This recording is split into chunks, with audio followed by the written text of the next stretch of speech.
বাংলাদেশের ৫৪তম স্বাধীনতা দিবসের প্রাক্কালে বিজয় মিছিল পূর্ব এই সমাবেশের সম্মানিত সভাপতি, মহানগরী দক্ষিণের সম্মানিত আমির, কেন্দ্রীয় নির্বাহী পরিষদের অন্যতম সদস্য জননেতা জনাব নুরুল ইসলাম বুলবুল, মঞ্চে বসা বাংলাদেশ জামাতে ইসলামীর অন্যতম নির্বাহী পরিষদ সদস্য বিশিষ্ট আলেমে দ্বীন জনাব AHM আব্দুল হালিম, মঞ্চে বসা মহানগরীর সম্মানিত নেতৃবৃন্দ, আমার সামনে উপস্থিত বাংলাদেশের লাল সবুজ পতাকা মাথায় নিয়ে আজকে যারা হাজির হয়েছেন, প্রিয় জনগণ, আমি আপনাদের সকলকে বিজয় দিবসের শুভেচ্ছা জানাচ্ছি। ওই সমস্ত ভাই বোনদেরকে যারা শুধু দেশে নয় বিদেশে থেকে আমাদের হারিয়ে যাওয়া, ছিনতাই হয়ে যাওয়া এই বিজয়কে ফিরিয়ে এনে জনগণের কাছে উপহার দেওয়ার জন্য সমান তালে ৫৪টি বছর বিশেষভাবে গত ১৫.৫ বছর লড়াই করেছেন, আমি সমস্ত যোদ্ধাদেরকে আজকে বিজয় দিবসের শুভেচ্ছা জানাচ্ছি। গভীর কৃতজ্ঞতা জ্ঞাপন করছি যারা ৭১ সালে রণাঙ্গনে বুক চিতিয়ে যুদ্ধ করেছিলেন, জীবন দিয়েছেন, বঙ্গত্ব বরণ করেছেন, লড়াই করে সেদিন বিজয় উপহার দেওয়ার জন্য যারা ঘর থেকে বের হয়ে এক এক করে ৯.৫ মাস যারা রণাঙ্গনে ছিলেন, আমি তাদের সকলের প্রতি গভীর কৃতজ্ঞতা জানাচ্ছি।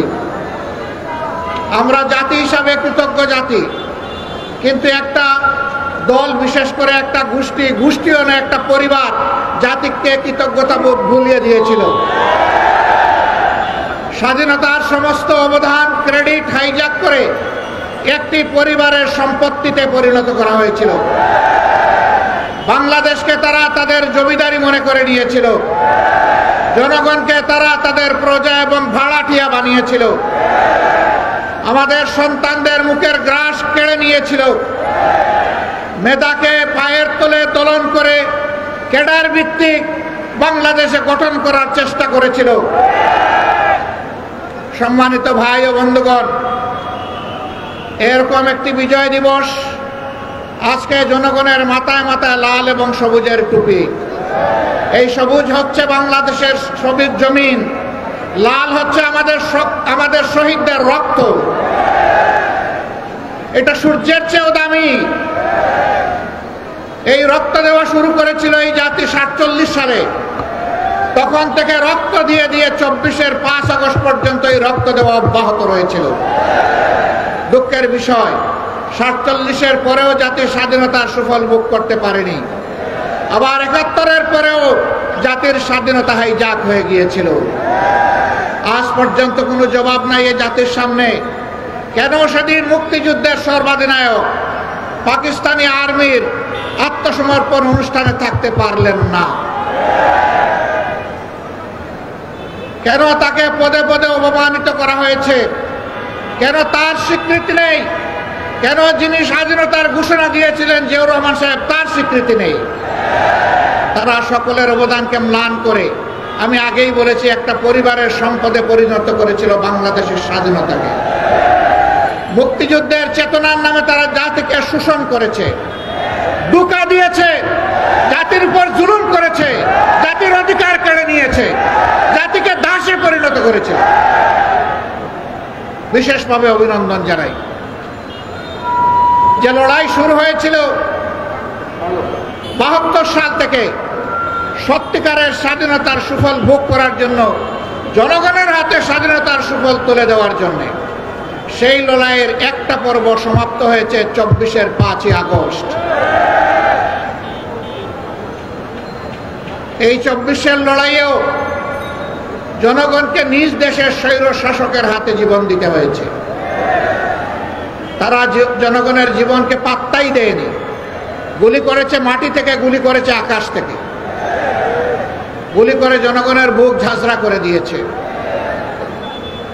এই লড়াইয়ের প্রতীক হচ্ছে শহীদ আবু সাইদ। হাতের মধ্যে কোনো আগ্নেয়াস্ত্র ছিল না, বোমা ছিল না, ককটেল ছিল না, খালি হাতে আরেক হাতে রাবারের একটা স্টিক নিয়ে সে দাঁড়িয়েছিল। সে বলেছিল বুকের ভিতরে তুমুল ঝড়, বুক পেতেছি গুলি কর। সেই জ্বরটা কি ছিল? সেই জ্বর কি একা তার ছিল? নিশ্চয়ই না। বাংলাদেশের অধিকার কেড়ে নিয়ে, জনগণের অধিকার কেড়ে নিয়ে জনগণকে যে দাসে পরিণত করেছিল, সেই ঝড় তার বুকের মধ্যে ছিল। এত রক্ত, এত ত্যাগ, এরপরে আমরা যেটাকে বলা হচ্ছে দ্বিতীয় স্বাধীনতা, এই স্বাধীনতার প্রতি সম্মান দেখানো এখন আমাদের নাগরিক এবং জাতীয় দায়িত্ব। জীবন দিয়ে যারা বিদায় নিয়েছে তারাও আমাদের জাতীয় বীর। এই লড়াইয়ের ময়দানে দেশে বিদেশে যারা শরীক হয়েছে তারাও আমাদের জাতীয় বীর। আমরা জাতীয় বীর দেখে আমাদের উচ্চ শিখরে রেখে তাদেরকে আমরা সম্মান জানাতে চাই।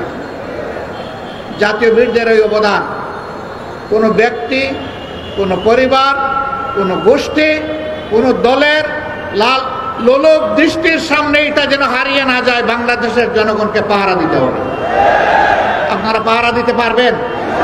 24 ঘন্টা, 365 দিন, বছরের পর বছর, যুগের পর যুগ, শতাব্দীর পর শতাব্দী সেই পাহারার জন্য আমাদেরকে তৈরি হতে হবে ইনশাআল্লাহ। আজকের এই র্যালি থেকে আমরা জানিয়ে দিতে চাই, বারবার বুকে রক্ত দিয়ে যে জাতির স্বাধীনতা আনতে পারে, সেই জাতির সন্তানেরা আর এই স্বাধীনতা কাউকে আর ছিনতাই করতে দেবে না ইনশাআল্লাহ। আমরা সবাইকে ধৈর্যের সাথে বাংলাদেশ গঠনে অবদান রাখার জন্য অনুরোধ জানাবো। কাউকে যেন কোনো অস্থিরতা পেয়ে না বসে। আমরা পরিষ্কার বলে দিয়েছি, 15.5 বছরে কিছু আবর্জনা, কিছু জঞ্জাল তৈরি হয়েছে। সেই জঞ্জাল পরিষ্কার করতে হবে। নির্বাচনের সুষ্ঠু পরিবেশ নিশ্চিত করতে হবে। জনগণের ভোটার তালিকা শুদ্ধ এবং সুষ্ঠু করতে হবে। দেশের জনগণের করতে হবে। বিদেশে আমাদের প্রবাসীরা যারা আছে তাদেরও এই তালিকায় অন্তর্ভুক্ত করে আগামী নির্বাচন হবে ইনশাআল্লাহ। আমরা একজন নাগরিক ভোটার তালিকা তাকে বাদ পড়ুক, আমরা এটা চাই না। এর জন্য যা করা দরকার সরকারকে তাই করতে হবে। যে উদ্যোগ নেওয়া প্রয়োজন নির্বাচন কমিশনকে সেই উদ্যোগ নিতে হবে। এই উদ্যোগে আমরা কোনো ব্যতিক্রম, কোনো শিথিলতা আমরা বরদাস্ত করব না। ঘরে ঘরে জনগণে গিয়ে এই তালিকাকে নিশ্চিত করতে হবে। যারা চুরি করে ভুয়া ভোটার হয়েছে, একাধিক জায়গায় ভোটার হয়েছে, তাদেরকে এখান থেকে পাক সাফ করে ফেলতে হবে। যারা ধোঁকা দিয়ে একাধিক জায়গায় ভোটার হয়েছে, ওরা আদৌ ভোটারের যোগ্য কিনা সেই সিদ্ধান্ত নিতে হবে। সম্মানিত দেশবাসী, আজকে কথা বলার দিন নয়, আজকে আল্লাহ তাআলার শুকরিয়া আদায় করার দিন। এই পল্টনেই আজ থেকে কয়েক বছর আগে, 2 দশকের অধিক সময় আগে আল্লাহর কিছু বান্দাকে বড় নির্মমভাবে হত্যা করা হয়েছিল। এইরকম সময়ে, আজকে যে রকম সময়ে কথা বলছি, এইরকম সময়ে স্পষ্ট দিবালুকে 28শে অক্টোবর 2006 সাল, নিশ্চয়ই জাতির স্মৃতি থেকে এটা হারিয়ে যায়নি। সেই দিন বাংলাদেশ পথ হারিয়েছিল। আবার এই বাংলাদেশের পথ খুঁজে পেতে আরো অনেক রক্ত দিতে হয়েছে। কি অপরাধ ছিল আমাদের সেই বন্ধুদের, ভাইদের? তাদের কোনো অপরাধের কথা আজ পর্যন্ত কেউ বলতে পারলো না। নিরপরাধ এই মানুষগুলোকে পিটিয়ে শুধু হত্যাই করা হলো না, তাদের নিতর দহর উপর উঠে তারা লাফালাফি, নাচানাচি করেছিল। এরা কি মানুষ না পশু? না, এরা পশু নয়। আল্লাহ তাআলার ভাষায় এরা পশুর চাইতে নিকৃষ্ট। কালানাম বালহুম আদল্ল। আল্লাহ প্রথমে বলছেন বিবেক দিয়েছি, বিবেক অনুযায়ী কাজ করে নাই। আল্লাহ বলছেন এরা পশু। আবার আল্লাহ বলতেছেন আমি পশুকে বিবেক দেই নাই, এদেরকে বিবেক দিয়েছিলাম, এরা পশুর মতো কাজ করেছে, অতএব এরা পশু নয়, তার চাইতেও নিকৃষ্ট। একজন আক্রাসী মাফিয়া মাদারের নির্দেশে সেদিন লগি বৈঠা নিয়ে তার গুন্ডারা রাস্তায় নেমেছিল। তারাই তার নির্দেশে হত্যা করেছিল। এই মজলুম পরিবারগুলো সেদিন বিচার চেয়েছিল, আদালতে বিচার দায়েরও হয়েছিল, কিন্তু ক্ষমতার গরমে সেই বিচার তারা খেয়ে ফেলেছে। আমরা কথা দিচ্ছি এই বিচার আবার ফিরিয়ে আনা হবে ইনশাআল্লাহ। বাংলার জমিনে আবার তাদের বিচার হবে ইনশাআল্লাহ। এর পরবর্তী পর্যায়ে শাহবাগীদের দাবিতে যাদেরকে হত্যা করা হয়েছে, খুন করা হয়েছে, তাদেরও বিচার আবার ফিরিয়ে আনা হবে ইনশাআল্লাহ। আর যে সমস্ত শাহবাগীরা সেদিন বাংলাদেশকে চ্যালেঞ্জ করে পাল্টা সরকার গঠন করেছিল, জনগণ তাদেরও বিচার চায়। অবাক, এক দেশে দুই সরকার, এক সরকার বসে আছে পার্লামেন্টে, আরেক সরকার বসে আছে শাহবাগে। পার্লামেন্টের সরকারের কথায় জাতীয় পতাকা উঠে না, নামে না। শাহবাগের সরকারের, ভুয়া সরকারের কথায় পতাকা উঠে আর নামে। সেদিন আমরা দেখলাম, একবার নয়, দুবার নয়, একদিন নয়, দুদিন নয়, এক সপ্তাহ নয়, 2 সপ্তাহ নয়, মাসের পর মাস রাষ্ট্রীয় পৃষ্ঠপোষকতায় সেই সন্ত্রাস চালিয়ে যাওয়া হয়েছে। বাংলাদেশ, তুমি সাক্ষী, বিশ্ব তুমি সাক্ষী। আমরা অন্যায়ের কাছে মাথা নত করিনি, আমরা অন্যায়ের কাছে মাথা নত করব না ইনশাআল্লাহ। আমরা প্রিয় দেশের স্বাধীনতা, সার্বভৌমত্ব কোনো আগ্রাসী, কোনো হেজিমনিস্টদের কাছে আমরা বিক্রি করব না, করতে দিব না ইনশাআল্লাহ। যারা বিক্রি করেছিল আজকে তারা পালিয়ে গিয়ে ওখানেই আশ্রয় নিয়েছে। তারা এদেশকে নিজের দেশ মনে করতো না, কারণ এদেশে তাদের বাচ্চা কাচ্চা বসবাস করতো না। তাদের বাচ্চা কাচ্চাকে নীরবে অন্য দেশে পাঠিয়ে দিয়ে এই দেশকে তারা সন্ত্রাস কবলিত করে ত্রাসের মাধ্যমে এই দেশকে তারা শোষণ করেছিল। তারা মূলত প্রতিশোধ নিতে এসেছিল। আপনারা জানেন কিসের প্রতিশোধ? আমি জিজ্ঞেস করি, সেদিন আপনার পিতাকে কারা হত্যা করেছিল? যারা 71-এর রণাঙ্গনে বুক চিতিয়ে যুদ্ধ করেছিল, তাদের হাতে আপনার পিতাকে নিহত হতে হলো কেন? আপনারাই জবাব খুঁজেন। এর জন্য দায়ী কারা? কারা সেদিন ব্যাংক লুটেরা ছিল? কারা সেদিন নব্য সৃষ্টি হওয়া বাংলাদেশকে তলাবিহীন জুড়িতে পরিণত করেছিল? কাদের নেতা বলেছিল ডাইনে যাদের দিকে তাকাই তারাও চোর, বামে যাদের দিকে তাকাই ওরাও চোর, সামনে যাদের দিকে তাকাই ওরাও চোর, পেছনে যাদের দিকে তাকাই ওরাও চোর? কাদের নেতা বলেছিলেন? কাদেরকে বলেছিলেন উদ্দেশ্য?